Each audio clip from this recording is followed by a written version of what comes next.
ప్రతిష్టాత్మకంగా మన సంప్రదాయాలకు అనుగుణంగానే మనం జ్యోతి దర్శనాన్ని మనం ఈరోజు నిర్వహిస్తున్నాం. కావున భక్తాదులు అందరూ కూడా స్వామివారి యొక్క పుష్పాచలేశ్వర స్వామి వారి యొక్క దర్శనం పొందాలని మేము కోరుకుంటూ ఏర్పాట్లు కూడా సిద్ధమవుతున్నాయి.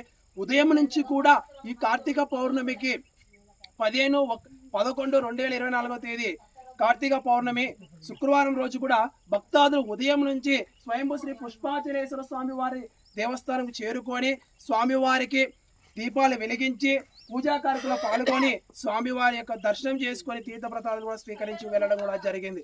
అలాగే సాయంత్రం కూడా మనం 7 గంటలకు నిర్వహించేటువంటి పూజా కార్యక్రమాలు కూడా భక్తాదులు అందరూ కూడా వస్తున్నారు కొండెక్కి కూడా. కావున ప్రతి ఒక్కరం కూడా ఈ స్వామివారి దర్శనం చేసుకొని అందరూ కూడా మీ జీవితాలలో వెలుగు పొందాలని తమసోమ జ్యోతిర్గమయ అనేటువంటి మన నినాదము కూడా. సో హర హర హర మహాదేవ శంభో శంకర.